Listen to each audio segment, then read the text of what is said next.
Good afternoon, good afternoon, good afternoon. It's your boy Buddy Road, big truck trap star. Truck trapping and slab sliding.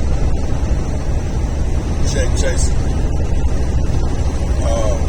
Been gone for a while, man. Really just focusing on my business or whatever, but been keeping up with a little bit of the sports, man. And I'm back to talk to y'all again one more time about my Atlanta Falcons, man.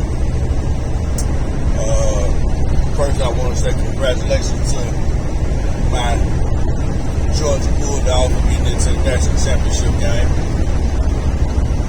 Let's go, Dogs. Versus Alabama again in the rematch. And I'm still riding with my squad. But we've come to the time of year where I know even though we have one game left in the season, the Atlanta Falcons have been eliminated from the playoffs already. After a tough loss in Buffalo, we've got some pretty horrific calls in my estimation, in my opinion. But we are out of the playoff picture right now. And now it's time to start looking at next year.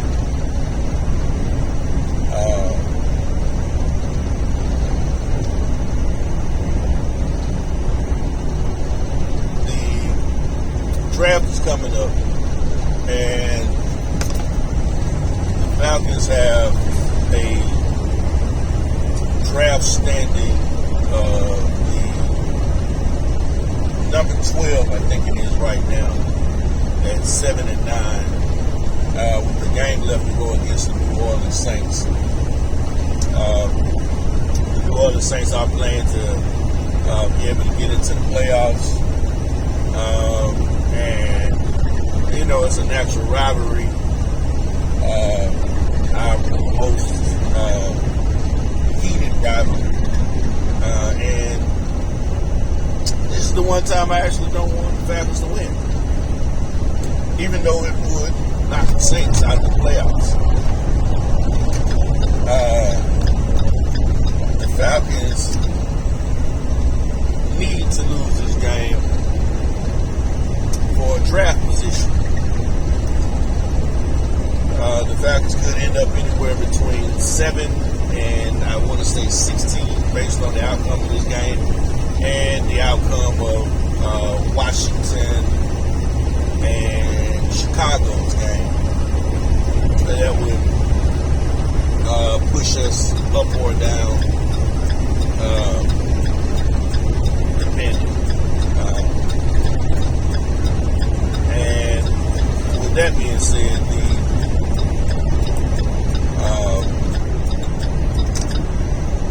number 7 or number 8 position in the draft is crucial to my thought process at this particular time.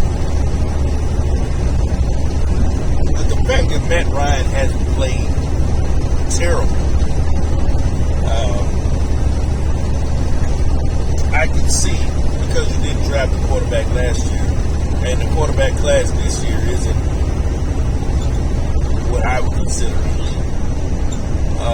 I wouldn't waste a first-round draft pick on a quarterback in this particular draft. But there are teams that are going to need quarterbacks in this particular draft. So I focused on one that I thought would definitely want to move up in the draft. And I have another focus on a team that has a glaring need for an asset that we can provide. So, this I'm going to talk about in this video. At 7 or 8, with the amount of money that the Atlanta Falcons owe to Matt Ryan and the fact that he hasn't played terrible, he's played pretty good actually. despite being hit more than any quarterback in the league.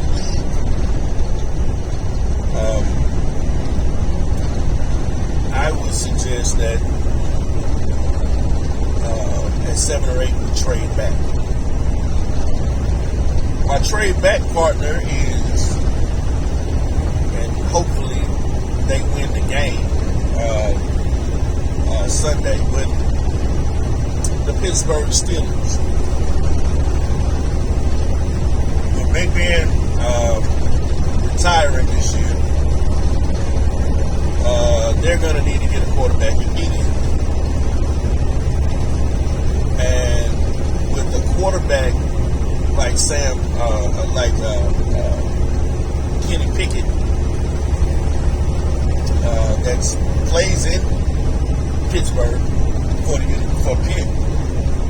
The area is familiar with him. It wouldn't be a huge transition for him to go to them. And he will be welcomed by the city and the team. And he'd be a great fit for them.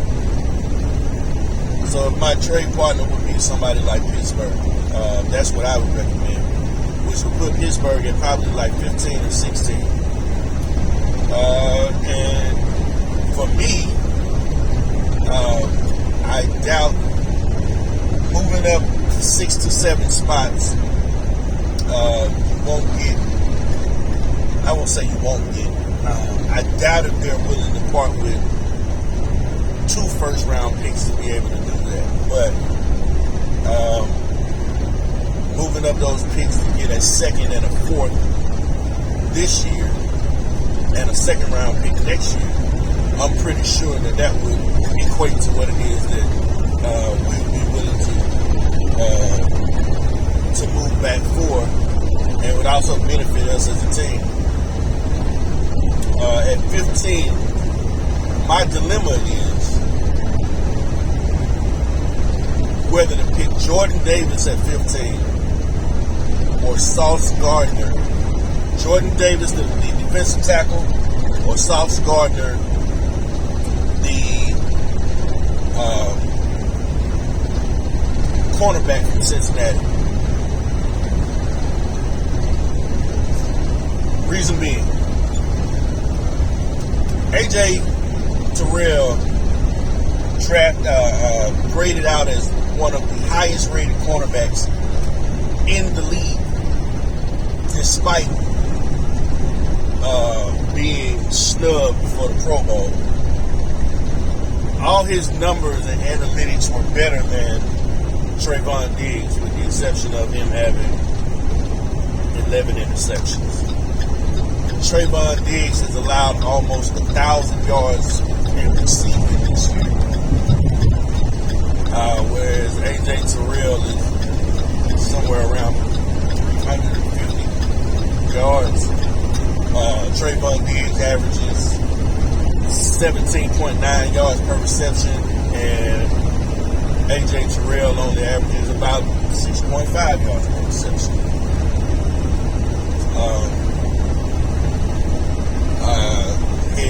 Trayvon Diggs' completion percentage against is much higher than AJ Terrell.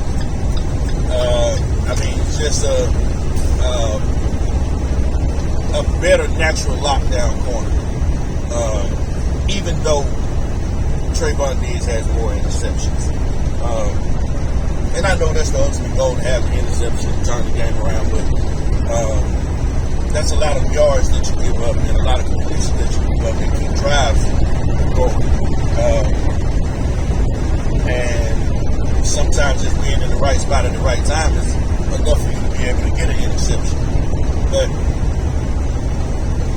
taking Sauce Gardner at 15 or 16 puts you with 2 bookend corners. And I know everybody gonna say, hey, we need pass rush, we need pass rush. I understand. But to reach on players at 15 and 16 that don't produce is only gonna set you back. You know what I mean? Like Big Beasley. had one good year playing on the other side of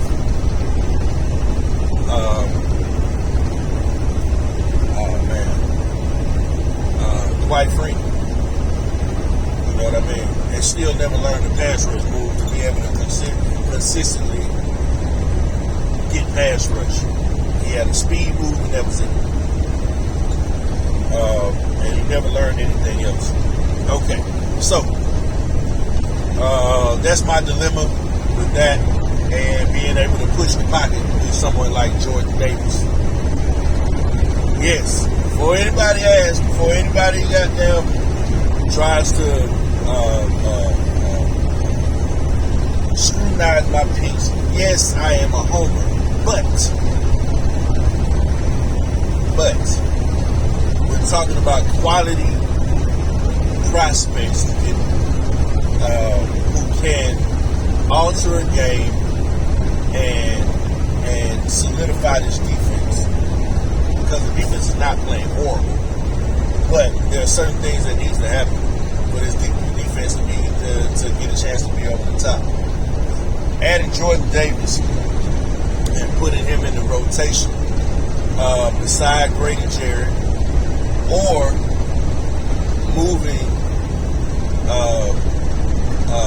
Grady Jarrett outside, which I'll get to later. But that push that he can get on the offensive line is going to break up or disrupt a whole lot of offensive plays as long as his stamina is intact. And that's where my dilemma lies with him. And that's why the toss-up is there between him and Sauce Gardner. Pittsburgh also has a second-round pick. The second-round pick is, I want to say, number 46. So,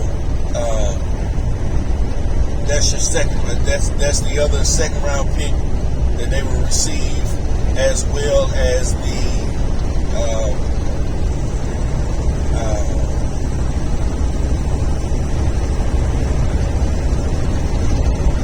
I want to say 152nd pick in the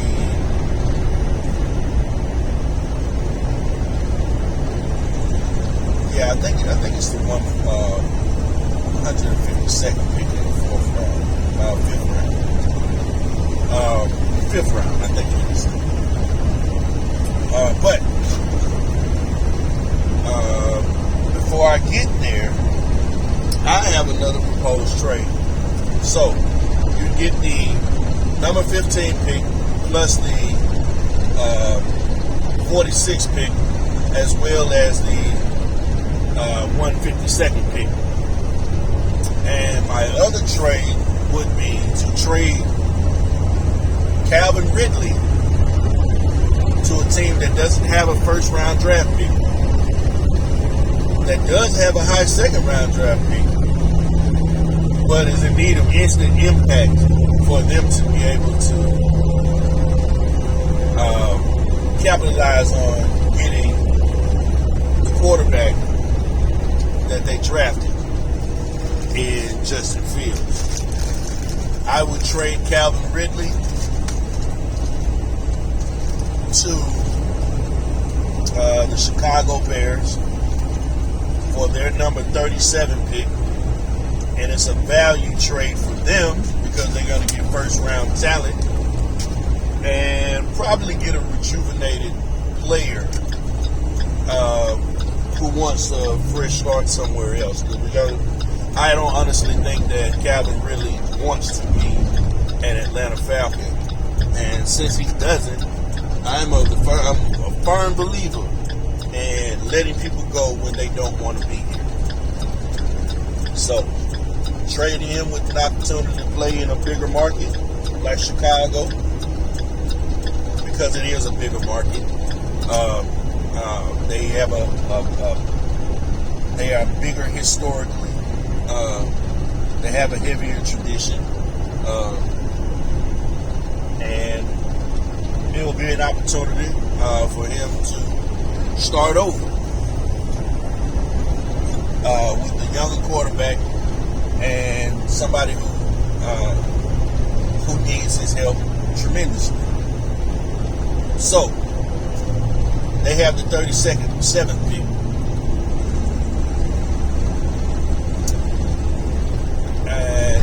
At 37, because this will give you now 15, 37, 46, and 61 in the first 2 rounds. I know this is not John Madden, but these are all feasible trades. It's not like this is something that's unimaginable. Pittsburgh has to have a quarterback to replace Ben Roethlisberger.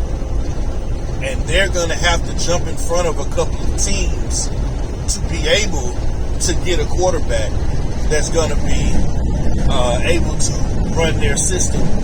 And Pickett and Matt Corral are pretty much the best quarterback options that you have in this draft.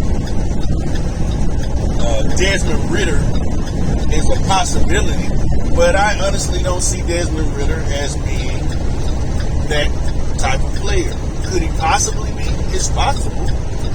It's possible. But is he viewed as that? You know what I mean? Or is he just a stopgap quarterback? So I don't believe in Malik Willis at quarterback. Just don't. And I don't think anybody's going to waste a first-round draft pick on him, even though they're projecting him to go in the first round. I just don't understand why. There's nothing that I see on film that tells me he's a first-round quarterback. There's nothing that I see on Desmond Ridder's film that says he's a first-round quarterback, as well as Sam Howell. I don't see anything on his on tape that shows that he's a first-round quarterback.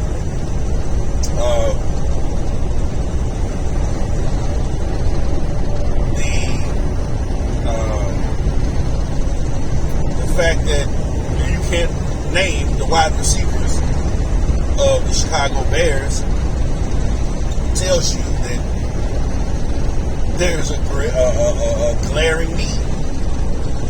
Okay, cool. So, and they don't have a high enough draft pick to get one of the marquee wide receivers in this particular draft to help you out. So these are viable trades. It's not unrealistic for me to say that, even though it's going to look like I'm stockpiling picks on fantasy picks. It's not really that. Okay?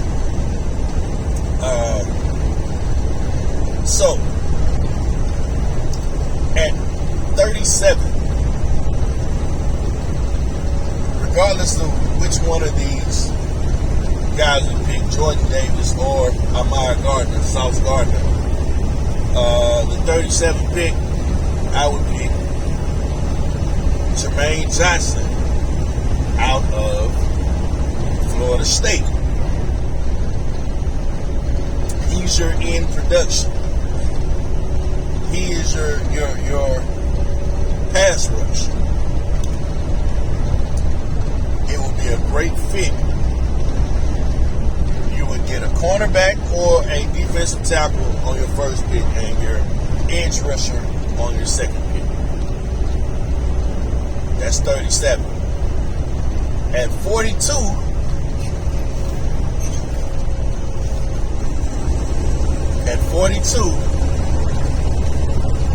I would draft, here's a shocker, Jamari Sawyer. Jamari Sawyer, in the last 2 games, has pretty much put the clamps on two of the top 2 best defensive end prospects in college football. To me, I know everybody's giving Kayvon Thibodeau all his props, but Will Anderson is better, period. But he's just not eligible to be drafted yet. If he was, Will Anderson would be the number one draft pick coming out. It would be neither him nor Aiden Hutchinson. And he's putting the clamps on Aiden Hutchinson. Probably not going to grade out to be first round grade, but if your eye test tells you exactly what you need to know, he is first round worthy. Adding Jamari Sawyer solves your problem at right tackle. It also solves your problem for backup offensive lineman. Or could push Mayfield off the field, or it could push your center off the field, since Chris Lindstrom can play center, and you can slide McCrary down to let him play guard because his feet are too slow for him to play tackle. And then instead of him being a guard, you can teach him about how he can become a road grader on the inside, since he's still under contract for another year because it was a first round draft pick. Maybe 2 years. But Jamari Sawyer at 42. At 46, I would look at, according to whether or not he was there or not,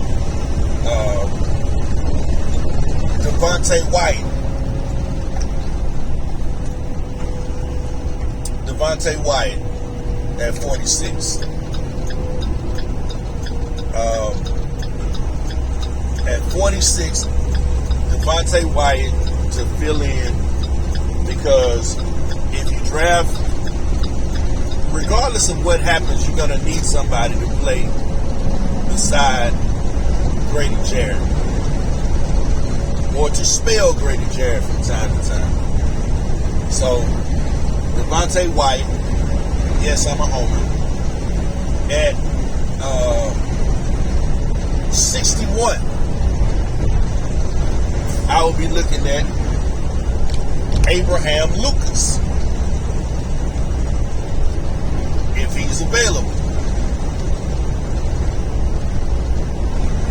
Abraham Lucas is an offensive tackle for Washington State. He's about 6'7", 320 pounds. Great in pass protection and pretty good in run blocking. To throw him into the mix. So you got two offensive linemen, your cornerback or your DN. Cornerback or your defensive tackle, and you shored up the trenches pretty much for your offensive side of the ball. Anyway, you definitely shored it up for the offensive side of the ball. Depending on which one you pick at 15 would determine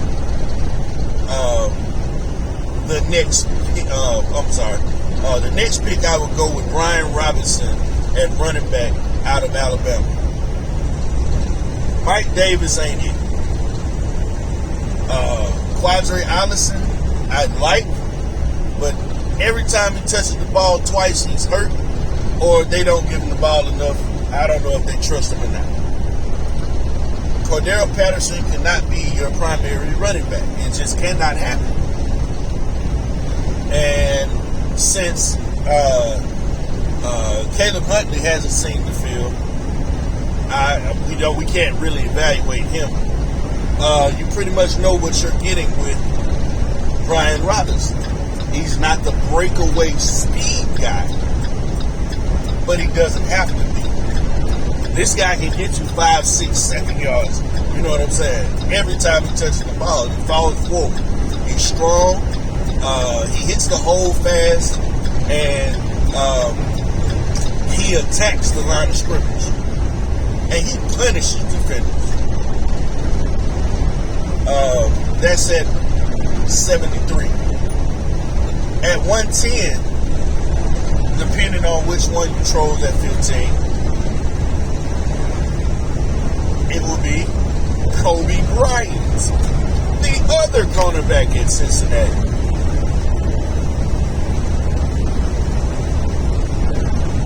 Alabama did not want to, would not test these cornerbacks because they were that good. They were that good. Both of them. I would go with Ahmad Gardner first, because he's just a better cornerback overall, but Kobe Bryant could be a starter in this league, and definitely could be a starter over the opposite corner of A.J. Terrell that we already have, Fabian Moreau. He could definitely do that. He could definitely beat out Sheffield. Definitely do that. That's at 110.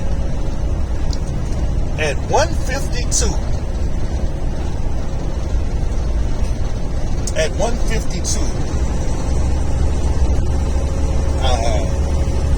According to which one you got. At 110, it would either be Kobe Bryant, depending on which one you got. Depending on whether or not you got Jordan Davis or Amari Gardner in round one, it would either be Kobe Bryant, the corner, or it would be Baylor defensive tackle, Ika, number 62. 6'4", 350 pounds with a motor, and could end up being the steal of the draft. Motor. Reminds me a lot of Elodie Nada. Motor. Non-stop. And has good power. So he pushes the pocket, he penetrates well. Okay? So either one of those two at 110. At 152, I would go with George Pickens. Because of the season he's had, his draft stock has dropped tremendously. And unless he goes back to Georgia and reestablishes himself as one of the top wide receivers in the country, his draft stock is pretty much going to stay where it's at. But he is a game changer when healthy. And at 152, you're not losing by taking the opportunity to draft him. Is this a homer move? Of course it's a homer move. Yes, it's a homer move. But it's a realistic homer move. 6'5", 4'5", 40. Great vertical leap. Great hands. Attacks the ball. And when he's healthy, he's damn near unguardable. Okay. At 176, I would draft, if he comes out, Jack Campbell out of Iowa.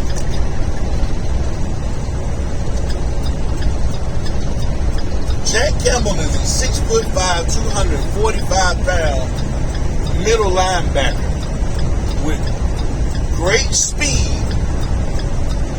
great coverage ability, and a hitter. He's a hitter. He attacks the line of scrimmage great. Solid tackler. Solid.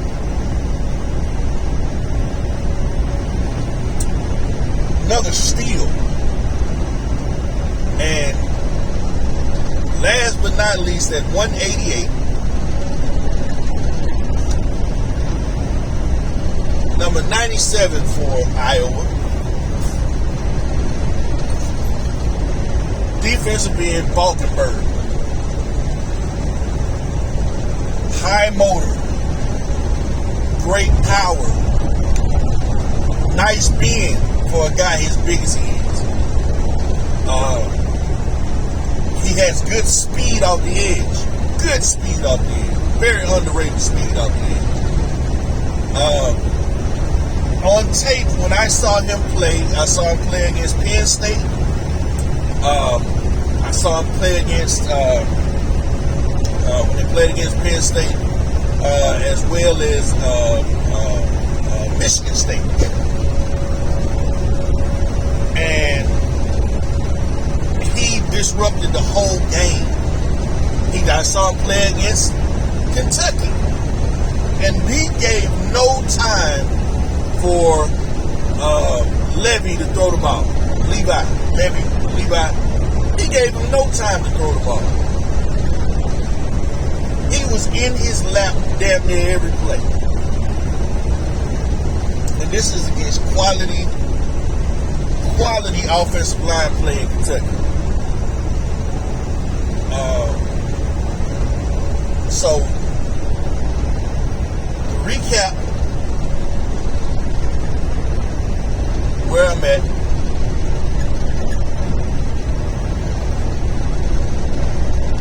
this is based on 2 trades. I will be drafting Jordan Davis or Ahmad Gardner at 15. Jermaine Johnson at 37 via trade with Chicago. Jamari Sawyer at 42. Devontae Wyatt at 46. Abraham Lucas at 61. Brian Robinson at 73. Kobe Bryant or Ika from Baylor at 110, based on which one I got at that pick one. George Pickens at 152. Jack Campbell at 176. And Falkenberg at 188. You could pretty much, with those moves, overhaul the entire Atlanta Falcons team and instantly make you a contender with a rookie draft class like I just mentioned. That's all I got for y'all. It's your boy Buddy Rowe, the big truck trap star. Truck trapping, slab sliding, check chasing. We'll holler at y'all.